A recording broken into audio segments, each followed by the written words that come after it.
अब हम आपको एक ऐसे पड़ोसी देश के बारे में बताना चाहते हैं जिस पर इस समय शायद किसी का ध्यान नहीं, लेकिन इस देश को इस समय मदद की सबसे ज्यादा जरूरत है और इस देश का नाम है नेपाल। और हम जानते हैं नेपाल में बहुत सारे लोग हमें देखते हैं, जी न्यूज़ के बहुत दर्शक हैं नेपाल में, और नेपाल भी हमारे लिए एक परिवार की तरह ही है। नेपाल में कोरोना वायरस की वजह से मौजूदा हालात बहुत ख़राब हैं। हालात का अंदाज़ा आप इस बात से लगा सकते हैं कि नेपाल के प्रधानमंत्री केपी शर्मा ओली ने ब्रिटेन के एक अखबार में लेख लिखकर पूरी दुनिया से नेपाल के लिए मदद मांगी है। अब आप खुद सोचिए कि अगर एक देश के प्रधानमंत्री अखबार में ये लिख रहे हैं कि दुनिया को इस समय नेपाल की मदद करनी चाहिए, तो नेपाल में स्थिति कितनी गंभीर होगी। इसलिए आज हम नेपाल की बात करना चाहते हैं, नेपाल के लोगों की बात करना चाहते हैं, और हम उन्हें ये बताना चाहते हैं कि हमें नेपाल के लोगों की चिंता है और इस मुसीबत की घड़ी में हम अपने नेपाल के इस परिवार के साथ, नेपाल के लोगों के साथ खड़े हैं। और हम इतना तो कर ही सकते हैं कि पूरी दुनिया को आपकी स्थिति से अवगत करा सकते हैं और पूरी दुनिया से अपील कर सकते हैं कि वो नेपाल की मदद करें और नेपाल के लोगों की मदद करें। सबसे पहले आपको ये बताते हैं कि नेपाल के प्रधानमंत्री को ब्रिटेन के एक अखबार के जरिए दुनिया से मदद क्यों मांगनी पड़ी। इसका जवाब है कि नेपाल में कोरोना वायरस की वजह से हालात बहुत गंभीर हैं। नेपाल की कुल जनसंख्या 3 करोड़ है, यानी भारत की राजधानी दिल्ली की कुल आबादी से के आसपास ही है।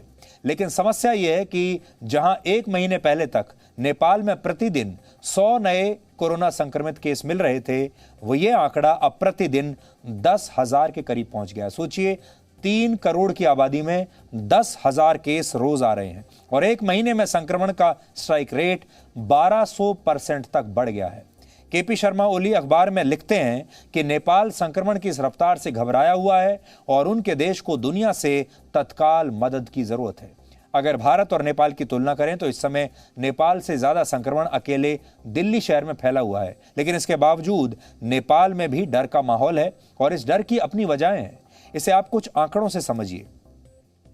पूरे नेपाल में 3 करोड़ लोगों पर सिर्फ 1595 आईसीयू बेड्स हैं, यानी सिर्फ 1600 आईसीयू बेड्स हैं।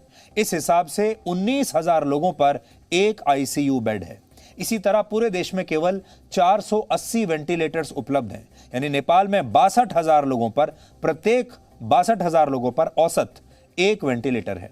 नेपाल में डॉक्टर्स की भी काफी कमी है। नेपाल में 1 लाख लोगों पर 0.7 डॉक्टर है, यानी एक डॉक्टर से भी कम है 1 लाख लोगों पर। 1 लाख लोगों पर एक से भी कम डॉक्टर, और ये डेटा वर्ल्ड बैंक का है। ये जो आंकड़े हम आपको बता रहे हैं वर्ल्ड बैंक के आंकड़ों से लेकर बता रहे हैं। नेपाल के 77 में से 22 जिलों में अस्पतालों में बेड्स की भारी कमी है, और ये वो जिले हैं जहां संक्रमण अगर तेजी से फैला तो लोगों को अस्पतालों में इलाज ही नहीं मिल पाएगा और हजारों लोग बिना इलाज के ही दम तोड़ देंगे। और फिलहाल इस तरह की स्थितियां वहां पर बनने लगी हैं। कहते हैं कि दुनिया की सबसे ऊंची पर्वत चोटी माउंट एवरेस्ट पर इंसानों को पहुंचने में 5,000 वर्ष लग गए थे। वर्ष 1953 में पहली बार मशहूर पर्वतारोही एडमंड हिलरी और तेंजिंग नोर्गे ने माउंट एवरेस्ट को फतेह किया था, लेकिन कोरोना वायरस ने यह कामयाबी सिर्फ 1 साल में ही हासिल कर ली है। और आप जानते हैं कि अब माउंट एवरेस्ट की चढ़ाई में कुल 17 लोग संक्रमित हुए हैं, यानी ये जो संक्रमण है कोरोना वायरस का, ये माउंट एवरेस्ट तक पहुंच गया है। आपको याद होगा, मैं कुछ महीनों पहले मैं वहां गया था माउंट एवरेस्ट तक, और हमने आपको वहां से एक रिपोर्ट दिखाई थी। अब ये कोरोना वायरस वहां तक पहुंच गया है। संक्रमण से अपने लोगों को बचाने के लिए नेपाल के पास मजबूत हेल्थ केयर सिस्टम नहीं है, और ऐसे में इस संकट को टालने के लिए उसके पास एक ही विकल्प बचता है, और वो है वैक्सीन का। लेकिन दुर्भाग्यवश नेपाल के पास अपनी कोई वैक्सीन नहीं है। नेपाल वैक्सीन के लिए अपने 2 पड़ोसियों पर निर्भर है। एक पड़ोसी है भारत और दूसरा है चीन।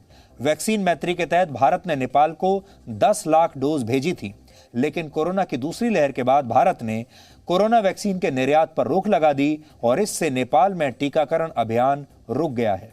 नेपाल में अब तक सिर्फ 7.2% लोगों को ही वैक्सीन की 1 डोज लगी है, और इन लोगों को दूसरी डोज लगाने के लिए भी अब नेपाल के पास वैक्सीन नहीं बची है। इसलिए नेपाल के प्रधानमंत्री केपी शर्मा ओली ने वैक्सीन के लिए दुनिया से मदद मांगी है। तो तो नेपाल की ये पूरी स्थिति आपके सामने है। आप समझ गए होंगे कि क्यों वहां के प्रधानमंत्री को दुनिया से मदद मांगने के लिए अखबार का सहारा लेना पड़ा। यहां एक बात और भी है कि नेपाल में इस समय राजनीतिक संकट गहराया हुआ है।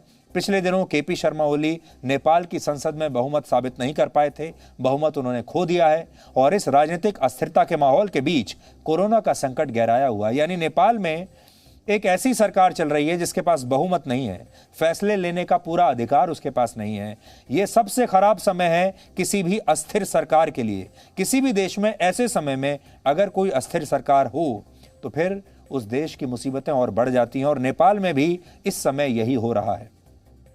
एक और बात हम आपको बताना चाहते हैं कि चीन ने नेपाल के इस संकट में अपने लिए एक शानदार मौका तलाश लिया है। भारत इस समय खुद कोरोना वायरस से संघर्ष कर रहा है और भारत के पास खुद के लिए वैक्सीन नहीं है, तो नेपाल की मदद नहीं कर पा रहा है। ऐसे में चीन इसे नेपाल पर अपना प्रभुत्व कायम करने के मौके की तरह अभी देख रहा है। और हमने आपको एक दिन पहले भी बताया था, जैसे ही भारत ने अपनी वैक्सीन मैत्री बंद की, भारत अपने संघर्षों में उलझा, उन तमाम देशों को जहां भारत मदद भेज रहा था, अब तुरंत चीन ने इस मौके का फायदा उठाया है और चीन उन तमाम देशों को वैक्सीन पहले तो एक गिफ्ट के तौर पर भेज रहा है, मदद के तौर पर, इसके बाद अब बेच भी रहा है। और इन तमाम देशों को अब चीन मदद कर रहा है ताकि उन देशों से, उन इलाकों से वो भारत के जो संबंध हैं उन्हें काट सके। Presenting V News app available on Google Play and App Store. Download it now.